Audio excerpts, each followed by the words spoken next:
In a couple of recent videos talking about the Snyder Cut's impending March 18th release, or just impending March release period, I raised the point that because it comes out so close to Godzilla vs. Kong, which also releases in March on HBO Max, both on HBO Max, we wouldn't exactly know how well it was doing relative to Godzilla vs. Kong, because HBO Max, they wouldn't know how many subscribers subscribed for the Snyder Cut or for Godzilla vs. Kong, because they both come out the same month, or, within 2 weeks of each other, right?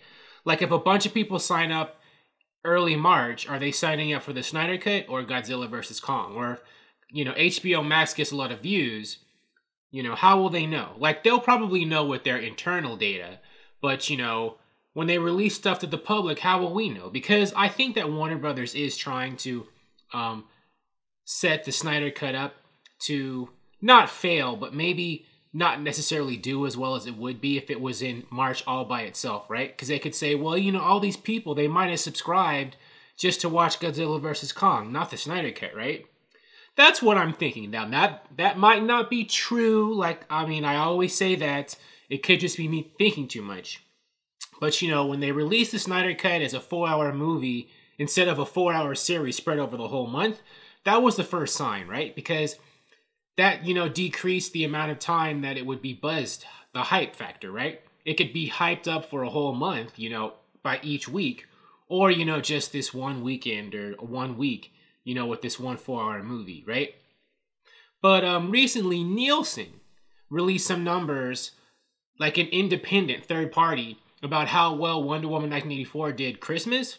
So I'm thinking, maybe something like the Nielsen ratings could show an accurate picture about how well the Snyder Cut does just on its own, right?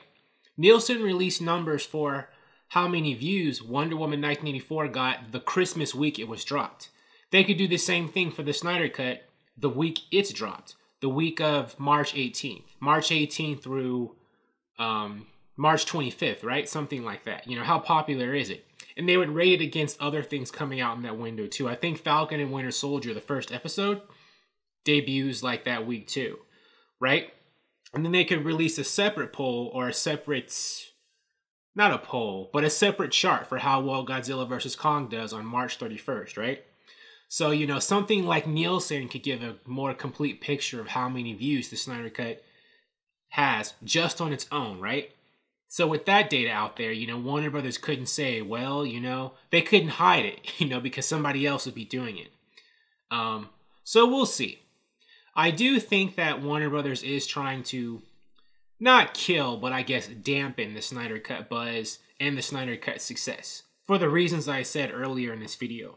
But again, that could just be me overthinking. Thank you for watching. If you like this video, please like it on YouTube and subscribe to the channel, because I appreciate your viewership, and I'll talk to you soon. Bye.